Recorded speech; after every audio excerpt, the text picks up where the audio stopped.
बढ़ेंगे आगे। अंबिकापुर में मां महामाया मंदिर में अष्टमी के मौके पर राजशाही तरीके से मां की पूजा शुरू हो गई है। राज परिवार के महाराज पूर्व डिप्टी सीएम टीएस सिंहदेव ने महामाया मंदिर में विधि विधान से पूजा की।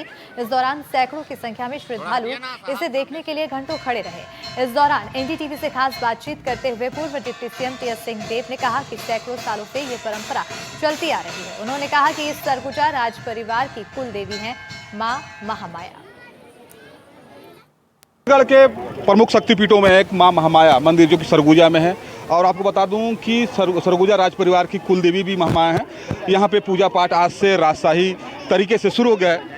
राजा हैं, महाराजा हैं सरगुजा के। बाबा, आज से मां महामाया की पूजा शुरू हो गई है। बताएं ये परंपरा कब चल रही है और खास क्या है बाबा आज के दिन से? पूजा परंपरागत चलती रहती है और नवरात्र भर में पूजा चलती है, दीप जलते हैं, परिवार की ओर से भी और नागरिक भी आते हैं। आज विशेष पूजा संधि पूजन के रूप में इसे संज्ञा दी गई है।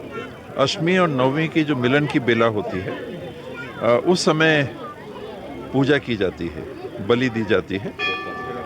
पहले महामाया जी में नर बलि की भी प्रथा थी। पूर्वजों ने जैसा बताया, मुझे बचपन में सुनता जो मैं आया, भैंसों की भी बलि दी जाती थी।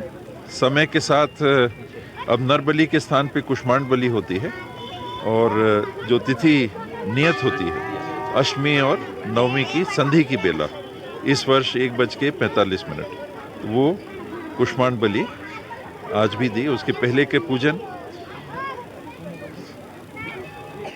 गणपति जी, गणेश जी बैठते हैं, उनके पूजन से, कलश के पूजन से प्रथा चालू होती है, पूजा चालू होती है। महामाया जी, विंदेश्वरी जी, इनकी पूजा होती है और शेष जो क्रियाएं हैं उनमें संधि के बेला में कुष्मांड बलि होती है। बाबा, चूंकि छत्तीसगढ़ के प्रमुख शक्तिपीठों में एक महामाया मंदिर माना जाता है, माना ये भी जाता है कि यहाँ के दर्शन के पश्चात आपको रतनपुर जाएं तो दर्शन कंप्लीट। इसके बारे में कुछ बताना चाहेंगे? ये फिर बचपन से जो हम लोग सुनते आए हैं, कहीं कहीं सुना लिखा हुआ भी मिलता है कि कुछ हमलावर आए थे, कुछ लुटेरे आए थे और महामाया जी की मूर्ति उन्हें खंडित की थी, सिर काट के ले जाना चाहते थे, क्योंकि यहाँ अत्यधिक शक्ति महामाया जी में थी, ऐसी मान्यता थी। उन दिनों में भी ऐसी मान्यता थी। तो हाथी पे ले जा रहे थे कहते हैं, और रतनपुर जहाँ भी महामाया जी स्थापित हैं वहाँ उनको या तो स्वप्न आया या हाथी नहीं चल सका, वजन इतना बढ़ गया, ये किंवदंतियाँ हैं। तो वो वहाँ से आगे नहीं बढ़ पाए, जो सिर था वो फिर वहीं छोड़ा।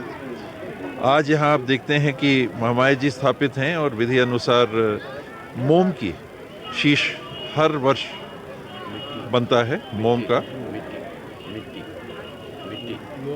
मोम और मिट्टी का ही, मोम से ही बनता है, मोम और मिट्टी का ही बनता है और प्रतिवर्ष ये क्रिया इस समय किया जाता है। बाबा, आखिरी सवाल, बदलते दौर है बाबा, हजारों साल से जो प्रथाएं चले आ रही हैं वो आज भी चल रही है, तो क्या माना जाए आने वाले पीढ़ी में भी ये चलता रहेगा? ये मान्यताएं हैं, जब तक लोग मानेंगे तब तक चलेगी। जिस दिन लोग मानना बंद कर देंगे वो बंद हो जाएगी। मैं अभी यूके गया था, स्कॉटलैंड का दौरा भी किया, आयरलैंड का दौरा भी किया, वेल्स का दौरा भी किया, इंग्लैंड का भी दौरा किया और मुझे अत्यंत आश्चर्य हुआ ये जानकर कि और देखकर कि कई उनके जो पूजा घर थे वो उन्होंने बेच दिए, या वहाँ दुकानें चल रही हैं, कहीं मस्जिद है, कहीं पर अन्य काम हो रहे हैं, दूसरे तीसरे काम हो रहे हैं, लेकिन जो पूजा घर थे उनके, कई जगह पर ऐसा सुनने में आया कि पूजा घर, जो चर्च उनके थे, उसकी देखभाल नहीं कर पा रहे होंगे या जो भी प्रथाएं। बहुत सारे गिरजाघर भी थे जहाँ प्रार्थनाएं अभी भी होती हैं, लेकिन कुछ गिरजाघरों को निकाला भी गया, जो भी उसके प्रबंधक थे। ये समय के साथ जो नागरिक हैं, देश के नागरिक हैं, उनकी जो मान्यताएं रहती हैं उस हिसाब से प्रथाएं चलती रहती है। जब तक मानेंगे तब तक। बाबा, चूंकि